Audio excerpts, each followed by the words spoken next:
ہاتھ میں نہ آیا اور نہ میں کسی کے آگے ہاتھ پھیلانا چاہتی تھی۔ پھر مجھے ایک مردار جانور ملا تو میں اس کا تھوڑا سا گوشت کاٹ کے لے آئی ہوں تاکہ پکا کر اپنی بیٹیوں کو کھلا سکوں اور ان کی جان بچ سکے۔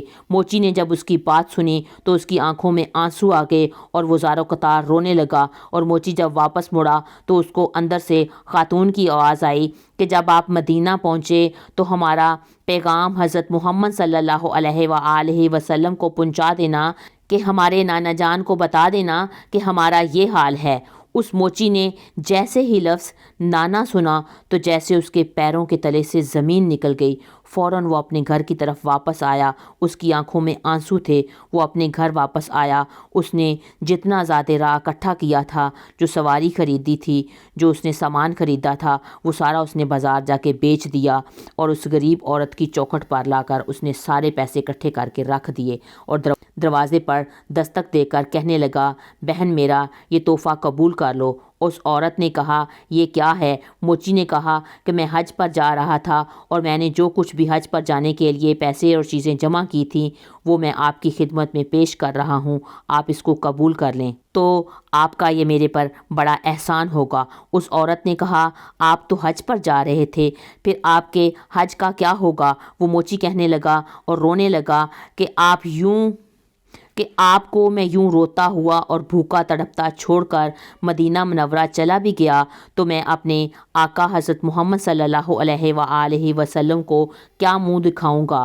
اگر نبی کریم صلی اللہ علیہ وآلہ وسلم نے مجھ سے پوچھ لیا کہ اس عورت کو تڑپتا اور بھوکا ہوا چھوڑ کر میرے پاس کیا لینے آئے ہو، ایسے اسلام کی مجھے کوئی ضرورت نہیں ہے، آپ بتائیں کہ میں ایسا منہ لے کر کیسے جاؤں تو میں اس وقت کیا جواب دوں گا؟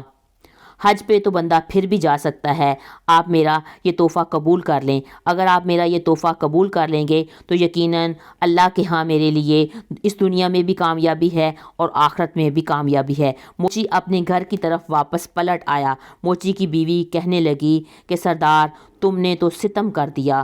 موچی نے کہا کیوں کیا ہوا؟ حج پر جانا نصیب والے لوگوں کو ہوتا ہے اور آپ اتنے سالوں سے پیسے اکٹھے کر رہے ہیں اور جاتے جاتے آپ نے اپنا سارا سامان سارا سفر جو ہے اس کو ضائع کر دیا۔ تو موچی نے پوری کہانی اپنی بیوی کو سنا دی، لیکن گاؤں والوں اور محلے والوں کو اس عورت کی کہانی موچی کو سنانا اچھی نہیں لگی کہ لوگ کیا کہیں گے اور کیسے لوگوں کو میں بتاؤں کہ میں ایک عورت کو سارا مال دے کر آ گیا ہوں اور اب میں حج پہ نہیں جا رہا۔ اس لیے وہ چپ ہو کر اپنے گھر میں بیٹھ گیا۔ اور موچی کہتا ہے کہ میرے بچے جب گھر سے باہر نکلتے تو لوگ ان کو تانا دیتے کہ تمہارا باپ تو بڑا بیکار ہے، وہ مدینے جا رہا تھا اور جہاں جانے کے لیے لوگ ترستے ہیں لیکن وہ جاتے جاتے اپنے سفر کا اس نے ارادہ ختم کر دیا ہے۔ اس طرح سے لوگ طرح طرح کے تانے دینے لگے اور اس نے غیرت کے مارے اپنے گھر کے دروازے بند کر دیے اور وہ اپنے گھر میں ہی بیٹھ گیا جب تک کہ لوگ حج کر کے واپس نہیں آ جائیں گے۔ اس نے اپنے گھر کے دروازے بند رکھنے کا اور خود کو اپنے گھر کے اندر ہی رکھنے کا ارادہ کر لیا۔ اسی سال خواجہ بختیار کاکی بھی حج کرنے گئے ہوئے تھے۔ جب خواجہ صاحب حج کر کے واپسی کی سفر کی رات کی تیاری کر رہے تھے تو ان کے ساتھیوں نے کہا کہ حضرت صاحب آؤ بازار چلتے ہیں، کچھ سامان خرید کے لے کے آتے ہیں، تحفے تحائف جو ہم حج سے واپس جا کر لوگوں کو دیں گے۔ تو خواجہ بختیار کاکی نے کہا کہ آپ لوگ چلے جاؤ، میں تو نہیں جاؤں گا، میں ساری رات کعبہ کے صحن میں بیٹھ کر گزاروں گا، کیونکہ دوبارہ پتہ نہیں حرم میں آنے کا اللہ تعالیٰ زندگی کا موقع دے یا نہ دے۔ اس طرح سے وہ لوگ تو چلے گئے لیکن خواجہ بختیار کاکی کعبہ کے صحن میں بیٹھ کر عبادت کرنے لگے۔ رات کے دوسرا پہر تھا تو آپ نے دیکھا کہ آسمان سے دو فرشتے اترے ہیں اور وہ آپس میں کعبہ میں بیٹھ کر باتیں کر رہے ہیں۔ ایک نے کہا کہ اس سال کتنے حاجی حج کرنے آئے ہوئے ہیں؟ تو دوسرے فرشتے نے کہا کہ 2 لاکھ جو لوگ ہیں وہ حج کرنے آئے ہوئے ہیں۔ پھر ایک فرشتے نے پوچھا کہ کتنے لوگوں کا حج قبول ہو گیا ہے؟ تو دوسرے فرشتے نے کہا کہ اس بار سب کا حج قبول ہو گیا ہے۔ پھر پہلے فرشتے نے کہا کہ سب کا حج کیسے قبول ہو گیا؟ اس نے کہا کہ ایک ایسا حاجی بھی ہے جو حج کرنے نہیں آیا لیکن اللہ تعالیٰ نے اس کے حج کے صدقے میں باقی جتنے بھی اس سال حاجی آئے تھے سب کا حج قبول کر لیا ہے۔ بختیار کاکی کہنے لگے کہ میرے دل میں ہوس پیدا ہوئی کہ میں اس سے پوچھوں کہ ایسا کون سا حاجی ہے جو حج کرنے آیا بھی نہیں، وہ مدینہ بھی نہیں آیا، وہ منی بھی نہیں پہنچا، وہ عرفات بھی نہیں پہنچا، اس نے شیطان کو کنکریاں بھی نہیں ماری، اس نے 7 چکر بھی نہیں لگائے، اس نے حجر اسود کو بوسہ بھی نہیں دیا، لیکن اس کا حج قبول ہو گیا ہے۔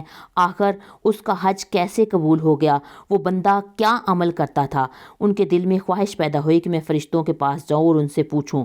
بختیار کاکی وہاں سے اٹھے اور فرشتوں کے پاس گئے اور ان سے جا کر پوچھنے لگے کہ آخر وہ کون سا شخص ہے جس کے حج کے صدقے میں اللہ نے سب لوگوں کا حج قبول کر لیا ہے۔ تو فرشتوں نے بتایا کہ شہر بغداد کی ایک بستی میں ایک شخص رہتا ہے اور وہ وہاں کا موچی ہے۔ خواجہ بختیار کاکی نے اپنے قافلے والوں سے کہا کہ آپ لوگ گھر چلے جائیں، میں ابھی گھر نہیں جاؤں گا۔ خواجہ بختیار کاکی نے اپنے قافلے والوں سے کہا کہ تم لوگ گھر چلے جاؤ، میں بعد میں آ جاؤں گا، میں اس وقت ایک اللہ والے نیک بندے سے ملنے کے لیے جا رہا ہوں۔ اب آپ نے سفر بغداد کی طرف شروع کر دیا اور آپ بغداد میں پہنچے اور فرشتے کے بتائے ہوئے حوالے کے مطابق اس بستی کو تلاش کرنے لگے اور موچی کے بارے میں پوچھنے لگے کہ وہ جو حج پہ جانا چاہتا تھا وہ کون سا موچی ہے۔ تو لوگوں نے کہا آپ اس کے بارے میں پوچھ کر کیا کریں گے؟ تو آپ نے فرمایا میں ان سے ملاقات کرنا چاہتا ہوں۔ لوگ کہنے لگے وہ تو بڑا بدبخت انسان ہے، آخر آپ اس سے کیوں ملنا چاہتے ہیں؟ اتنا سننا تھا کہ خواجہ بختیار کاکی کی آنکھوں میں آنسو آ گئے۔ آپ فرمانے لگے کہ تم لوگ کیا جانتے ہو اس کے بارے میں؟ جو میں جانتا ہوں وہ تم نہیں جانتے۔ اسے گالی نہ دو، اسے برا بلا نہ کہو، اس کو پریشان کیوں کرتے ہو؟ لوگوں نے کہا کہ بات گالی کی نہیں ہے، وہ اتنا بدبخت ہے کہ حج کی منظوری ہونے کے باوجود وہ حج کرنے نہیں گیا۔ اگر اسے گالی نہ دے تو کیا کہیں؟ خواجہ صاحب کہنے لگے کہ تم لوگ کیا سمجھتے ہو؟ پہلے تو مجھے تم اس کے گھر کا پتہ بتاؤ، تم کیا جانو کہ وہ کون ہے؟ خواجہ صاحب اس کے گھر پہ پہنچے، اس کے گھر کا دروازہ کھٹکھٹایا۔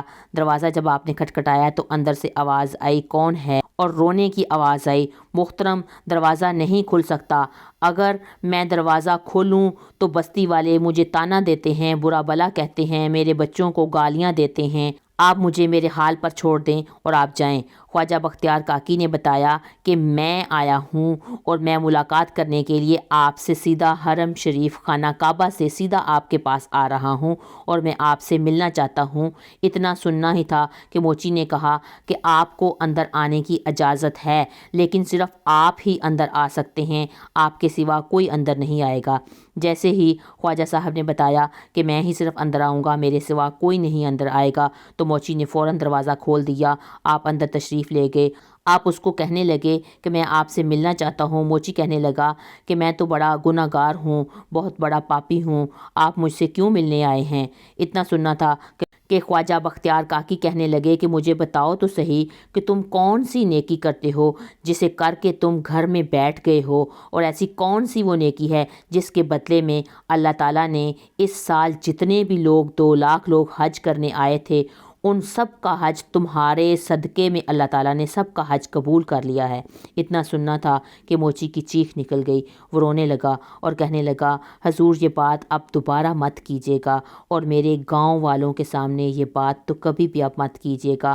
گاؤں والے ابھی تو صرف مجھے تانے اور گالیاں دیتے ہیں، اور آپ کی یہ بات سن کر وہ مجھے مارنے لگیں گے۔ خواجہ صاحب کہنے لگے کہ اللہ نے تمہاری برکت سے اس سال کے 2 لاکھ جتنے حاجی تھے سب کے حاجیوں کا حج قبول کر لیا ہے، اور میں نے خود فرشتوں سے یہ بات سنی ہے۔ فرشتے جب یہ بات کر رہے تھے تو موچی رو رو کر کہنے لگا حضرت صاحب آپ میری بستی سے واپس چلے جائیں، اور میری بستی والوں کو پلیز ایسی کوئی بات مت بتائیے گا کہ اللہ نے میری نیکی کے بدلے 2 لاکھ لوگوں کا حج قبول کر لیا ہے۔ اس نے یہ قسم دے کر بختیار کاکی کو وہاں سے واپس بھیج دیا، لیکن اس کے دل میں خیال آ رہا تھا کہ یہ کیا ہو گیا، میں تو حج پہ گیا بھی نہیں ہے، اور اللہ تعالیٰ نے اس کے بدلے میں 2 لاکھ لوگوں کا حج قبول کر لیا ہے میری وجہ سے۔ وہ سوچتے سوچتے اس کی آنکھ لگ جاتی ہے۔ ابھی اس کی آنکھ بند ہی ہوئی تھی کہ اس نے خواب میں دیکھا کہ اللہ تعالیٰ کے پیارے نبی حضرت محمد صلی اللہ علیہ وآلہ وسلم اس کے خواب میں تشریف لائے ہیں۔ وہ خواب میں نبی کریم صلی اللہ علیہ وآلہ وسلم کو دیکھ کر اٹھ کر بیٹھ جاتا ہے، نبی کے قدموں کو پکڑ لیتا ہے اور عرض کرتا ہے، موچی کہنے لگتا ہے کہ آپ نے اللہ کے نبی آنے کی زحمت کیوں کی؟ آپ مجھے حکم دیتے، میں اڑ کر آپ کے پاس پہنچ جاتا۔ اللہ کے پیارے نبی محبوب حضرت محمد صلی اللہ علیہ وآلہ وسلم فرمانے لگے کہ تم نے حج پر جاتے جاتے اپنے حج کے سارے پیسے ایک غریب عورت کے قدموں میں ڈال دیے تھے۔ جب بختیار کاکی نے آپ کو آ کر بتایا کہ آپ کے صدقے میں اللہ تعالیٰ نے 2 لاکھ لوگوں کا حج قبول کر لیا ہے تو تمہیں اس بات کا یقین نہیں آیا۔ یہی وجہ ہے کہ میں خود آپ کو یہ بتانے آیا ہوں کہ بختیار کاکی نے جو کچھ بھی کہا ہے وہ صحیح ہے۔ اگر تم حج کرنے نہیں گئے ہو لیکن اپنے حج کے سارے پیسے تم نے ایک غریب عورت کو پیش کر دیے، اللہ تعالیٰ کو تمہارا یہ عمل اتنا پسند آیا کہ اللہ تعالیٰ نے تجھے بنا حج کیے حج کا ثواب عطا کر دیا اور تیری اس نیکی کے بدلے اس سال آئے ہوئے تمام حاجیوں کا حج بھی قبول کر لیا۔ سبحان اللہ، اللہ تعالیٰ کے نزدیک وہی عمل پسند کیا جاتا ہے جو کسی مسلمان کے دل کو راحت اور سکون عطا کرے، اس کی مشکلات کو حل کرے، اس کی تکلیفوں کو دور کرے، کسی کا قرض ادا ہو جائے، کسی کی بھوک کو ختم کر دو۔ آپ صلی اللہ علیہ وآلہ وسلم نے فرمایا کہ لوگ 1 مہینہ بھی مسجد میں بیٹھ کر اعتکاف کرتے رہیں تو اس سے بہتر ہے کہ کسی غریب کی مدد کر دیں، اس کے دکھ تکلیف کو دور کر دیں۔ سبحان اللہ۔ اللہ تعالیٰ سے دعا ہے کہ اللہ تعالیٰ ہمیں نیک عمل کرنے کی توفیق عطا فرمائے اور دین کی سمجھ اور اس پر عمل کرنے کی توفیق عطا فرمائے۔ اگر آپ کو میری ویڈیو اچھی لگی ہے تو میری ویڈیو کو لائک کریں، میرے چینل ماہین اسلامک وائس کو سبسکرائب کریں۔ فی امان اللہ۔